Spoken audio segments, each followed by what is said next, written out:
యథా రాజా తథా ప్రజ అని మనం ఒక నాడుని రెగ్యులర్గా వింటూనే ఉంటాం. కానీ ఆంధ్రప్రదేశ్ రాజకీయాల్లో మాత్రం నాయకుడు ఒకలా ఆలోచిస్తుంటే వాళ్ళ వెనకాల ఉన్న కార్యకర్తలు మరోలా ఆలోచిస్తున్నారని అనుమానం చాలామంది కలుగుతుంది. ఎందుకంటే ఇది మనం మాట్లాడుకోవాల్సిన విషయం. ఎందుకంటే జనసేన పార్టీ అధ్యక్షుడు, జనసేనానిగా ప్రతి ఒక్కరికి సుపరిచితులైన పవన్ కళ్యాణ్ ఒక మంచి కెరీర్ని పక్కన పెట్టి ఇవాళ రాజకీయాల్లోకి వచ్చి ప్రజలకు ఎంతో కొంత మంచి చేద్దామనే ప్రయత్నం చేస్తున్నారు.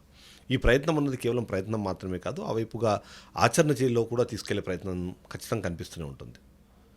ఏదైతే పంచాయతీరాజ్ మంత్రిగా తను చేస్తున్న కార్యక్రమాలు ఏవైతే ఉన్నాయో ఆ కార్యక్రమాల్ని ఖచ్చితంగా ప్రతి ఒక్కరూ అప్రిషియేట్ చేయాల్సిందే.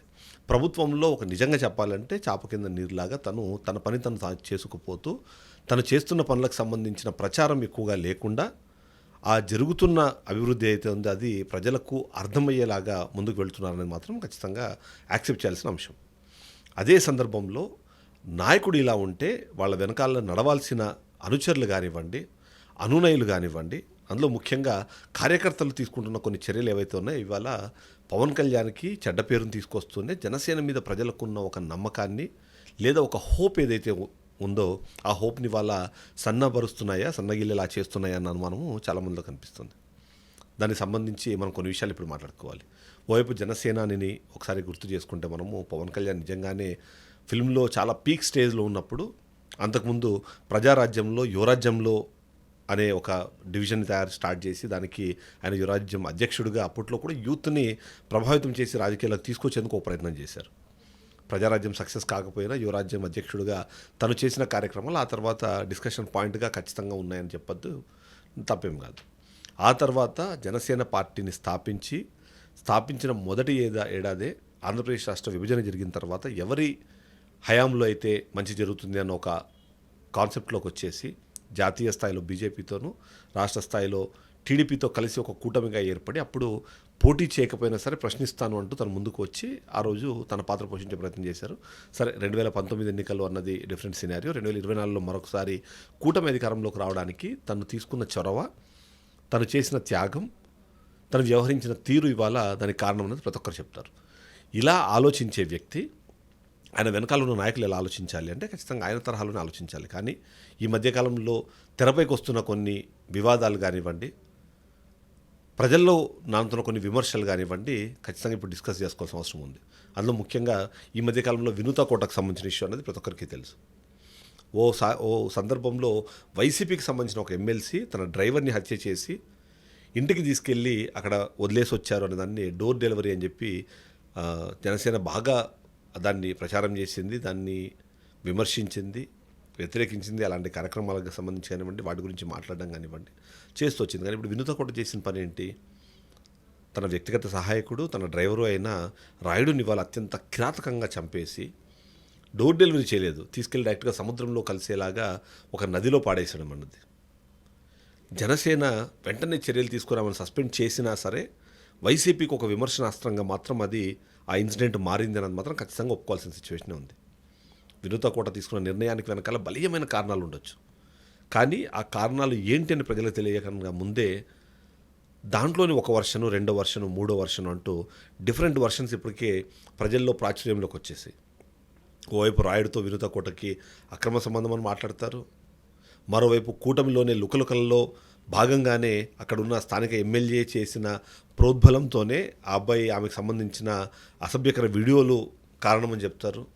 మరికొన్ని సందర్భాల్లో వినూత కోటకు సంబంధించిన కొన్ని సీక్రెట్స్ బయటికి రాకుండా ఆపేందుకు వాటిని రాయుడు ఉపయోగించుకుని ఆమెను బ్లాక్మెయిల్ చేస్తున్నారనే కారణంతో కూడా అతన్ని చంపేశారన్న వర్షన్స్ చాలా వస్తున్నాయి. ఏ వర్షన్స్ వచ్చినా సరే జన సైనికులకు ఉండాల్సిన క్రమశిక్షణ ఎక్కడ పోతుంది?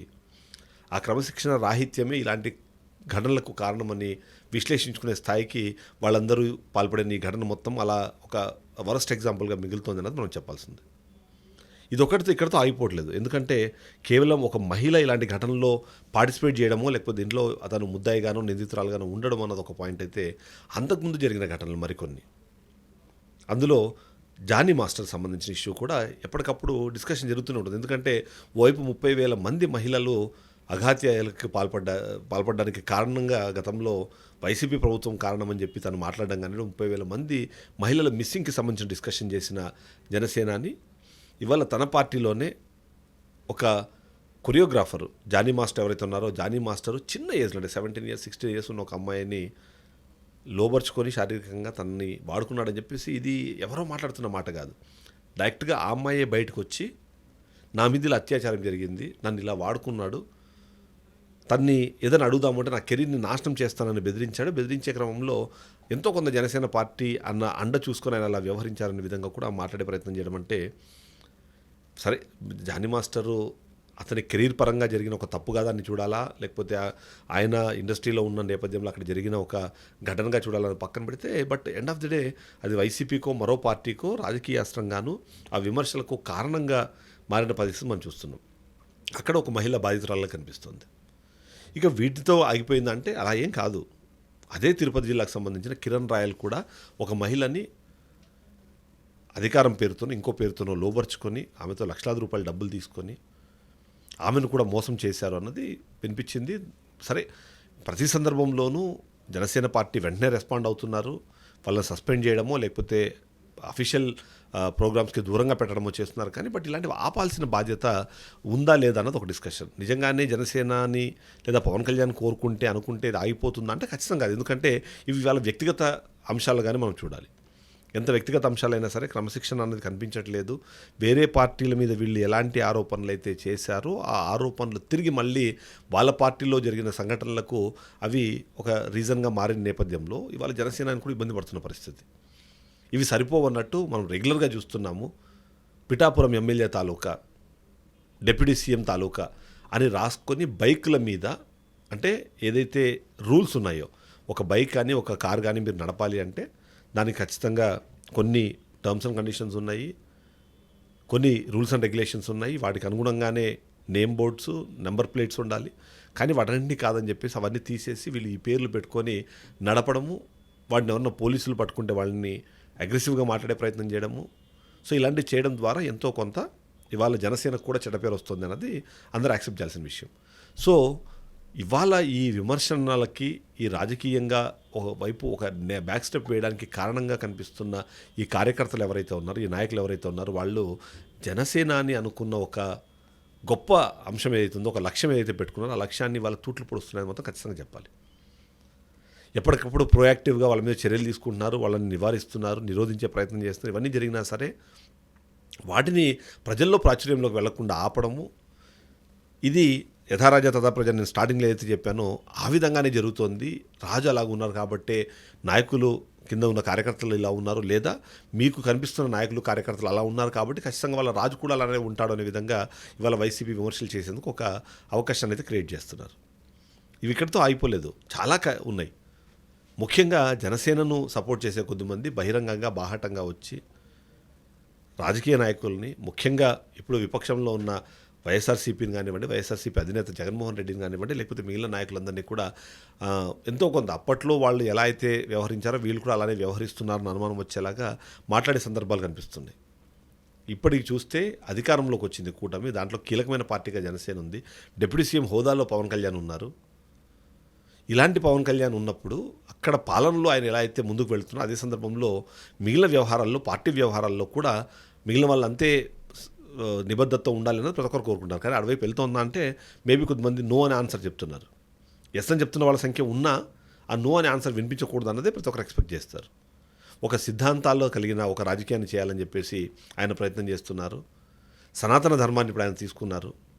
ఇవి రెండూ సరిపోవు అన్నట్టు సిద్ధాంతాలతో ఆయన బతకాలని ట్రై చేస్తున్నప్పుడు ఆ జరుగుతున్న ఘటనలు కానివ్వండి, కొన్ని సందర్భాల్లో మేబీ అనిపిస్తుంది పవన్ కళ్యాణ్ని కూడా వీళ్ళు కొన్నిసార్లు మిస్గైడ్ చేస్తున్నారు, డిసోరియంటేషన్లో పెడుతున్నారు.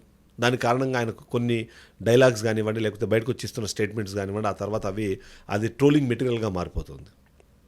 సీజ్ ద షిప్ అన్న దాని గురించి ఇప్పుడు కూడా మాట్లాడుకుంటూనే ఉన్నారు. నిజంగానే ఆయనకి పూర్తి స్థాయిలో అలా ఒక కేంద్ర ప్రభుత్వ అధీనంలో ఉన్న ఆ ఏదైతే ఉందో ఆ నౌకాయాన రంగం ఏదైతే ఉందో దాన్ని అలాగే సీజ్ చేయడానికి అవకాశం ఉండదన్న విషయం ఆయన చెప్పలేదన్నది డౌట్. అందుకని ఆయన వెళ్ళి మాట్లాడారా? ఆ తర్వాత జరుగుతున్న ఘటనలు ఈ మధ్య కాలంలో మనకి ముఖ్యంగా వినిపిస్తున్న అతిపెద్ద విషయాలు ఏంటంటే ఇసుక రీచ్లు కానివ్వండి, మద్యానికి సంబంధించిన ఏవైతే ఈ బెల్ట్ షాపులు ఉన్నాయో వాటి నిర్వహణ కానివ్వండి, పీడిఎస్ రైస్కి సంబంధించిన నిర్వహణ కానివ్వండి, ఇవన్నీ కూడా జనసేన నాయకులు కూడా యాక్టివ్గా వాటిలో పార్టిసిపేట్ చేస్తున్నారు. అవినీతిలో వీళ్ళు కూడా భాగస్వాములు అవుతున్నారన్న మాటలు వినిపిస్తున్న నేపథ్యంలో వాటన్ని కట్టడి చేయాల్సిన బాధ్యత కానివ్వండి, అలాంటి వ్యవహారాల నుంచి దూరంగా ఉండమని జనసేన కార్యకర్తలకు చెప్పాల్సిన బాధ్యత, నాయకుల్ని దూరం ఉంచాల్సిన బాధ్యత కూడా ఖచ్చితంగా పవన్ కళ్యాణ్ మీద ఉంటుంది. ఆ వైపుగా అతను ఆలోచించాల్సిందే. యథారాజా తదా ప్రజా కాదు, యథారాజా అంటే ఆయన ఏదైతే ప్రభుత్వంలో యాక్టివ్గా పనిచేసుకుంటూ ప్రజలకు మంచి చేసే ప్రయత్నం చేస్తున్నారు, అదేవిధంగా గ్రౌండ్ లెవెల్లో వీళ్ళు కూడా అదేవిధంగా పనిచేసి ప్రజలకు ఎంతో కొంత వెనుదన్నుగా ఉండాలి, వాళ్ళకి సంబంధించిన కార్యక్రమాలు ఎవరైనా వాటిలో పార్టిసిపేట్ చేయాలని చెప్పి కోరుకోవాలి. సో ఆ విధంగా జరగాలంటే మాత్రం ఖచ్చితంగా కార్యకర్తల్ని, ఆ క్యాడర్ని, నాయకుల్ని, వాళ్ళని నడిపించే ఆ నాయకత్వాన్ని వీళ్ళందరినీ కూడా ఒక తాటిపైకి తీసుకొచ్చి అందరూ ఒకే సిద్ధాంతంతో ఉండేలాగా, అందరూ ఒకే ఆలోచన విధానంతో ఉండేలాగా పవన్ కళ్యాణ్ చర్యలు తీసుకోవడానికి సమయం ఆసన్నమైందే చెప్పాలి. సో వినుత కోటనో లేకపోతే మన జానీ మాస్టర్నో, కిరణ్ రాయల్నో సస్పెండ్ చేసి వదిలేయడం కాకుండా వాళ్ళకి మరొకసారి ఇక్కడ అవకాశం కల్పించకుండా అన్లెస్ అంటిల్ వాళ్ళు పర్ఫెక్ట్, వాళ్ళకి ఎలాంటి తప్పు జరగలేదు అని నమ్మకం వచ్చేంత వరకు కూడా వాళ్ళకి ఎలాంటి బాధ్యతలు ఇవ్వకపోవడము, వాళ్ళకి జనసేనతో సభ్యత్వం కానివ్వండి, లేకపోతే దానికి సంబంధించిన ఎలాంటి రిలేషన్ లేకుండా ఆపడం అనేది కూడా ఇప్పుడు చాలా కీలకంగా మారిపోతుంది. ఈ మధ్యకాలంలో టీవీ రామారావు అని ఒక ఆయన్ని సస్పెండ్ చేశారు.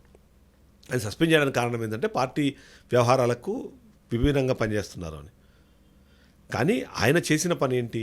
ఆయన నియోజకవర్గంలో రావాల్సిన నామినేటెడ్ పోస్టుల్లో అనుకున్న నామినేటెడ్ పోస్టులు రాలేదు కాబట్టి దానికి ఆయన విమర్శించే ప్రయత్నం చేసి తన అసంతృప్తిని వెలగక్కే ప్రయత్నం చేశారు.